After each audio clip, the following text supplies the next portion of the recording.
Oracle Legends Illustrious by Jed T.E. Rhodes.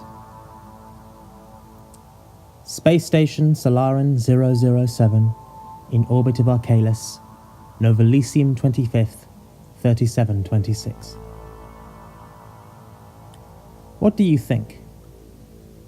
Conrad Payne didn't turn around. The familiar voice of Commodore Rickard Aurelius was warm and pleasant, but he was far too engrossed in what he was looking at.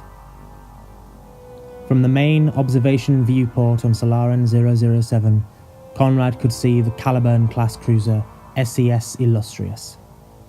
Silver-grey hull fell in smooth lines, her main observation deck visible at the front of a strong, sharp prow, rows of particle cannons lining both the front and rear of the ship, and her name printed on her side, along with the registry IC-02.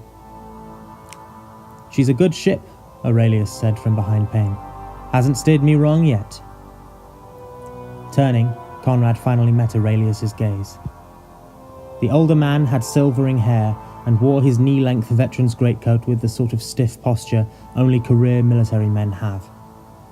He smiled as Conrad turned, his face creasing in a way that showed off every careline and wrinkle. "I'm honoured to be her next captain," Conrad said, inclining his dark-haired head. "She's a beautiful ship." "She's that and more," Aurelius said, casting his eye over the ship and smiling. "Got me out of my fair share of scrapes." Conrad nodded, returning his gaze to the Illustrious.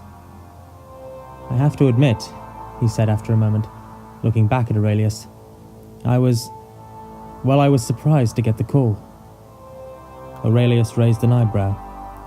"Surprised, Captain Payne? Why would you be surprised?" Conrad took a breath. "It was my impression that the Caliburn-class cruiser was rated for exceptional duties. With respect to the decisions made by my betters, I have never rated myself an exceptional officer." "And that is why, while your own rating was duly considered, the opinions of others prevailed," Aurelius countered firmly. "Your service record speaks to a dedication to duty matched by few in the fleet." "I feel very privileged, sir," Conrad said, inclining his head. He looked back at the Illustrious. "Very much so." "Indeed, it is a very rare honour," Aurelius said.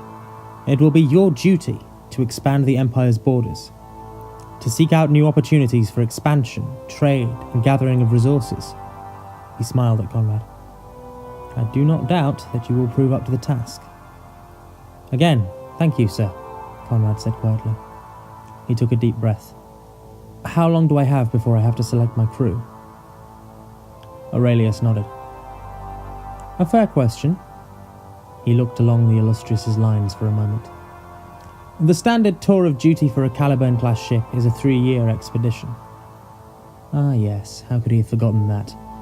3 years out in space, commanding a starship of the most prestigious class, and expanding the interests of the Solaran Empire.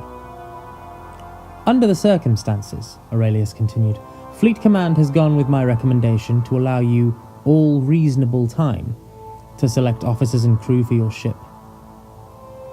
Conrad gave the Commodore a sidelong glance. "All reasonable time, sir?" "As long as you don't strain their patience unduly, Captain Payne, you have all the time you'll need," Aurelius clarified, smiling at him. "Use that time wisely, eh?" Conrad nodded, before turning to look back out of the viewport again, his eyes drifting along the hull of the Illustrious, of his ship. "Well," Aurelius said after a moment, "I had best leave you to it, Captain Payne. Good luck selecting your officers." "Yes, sir," Conrad said. "Thank you." Aurelius inclined his head before turning and walking off. Conrad kept his eyes on the Illustrious, his mind now focused on the thought of who he would seek out for his senior staff. Fortunately, there were a couple of candidates he had in mind. It would just be a case of convincing them to join his crew.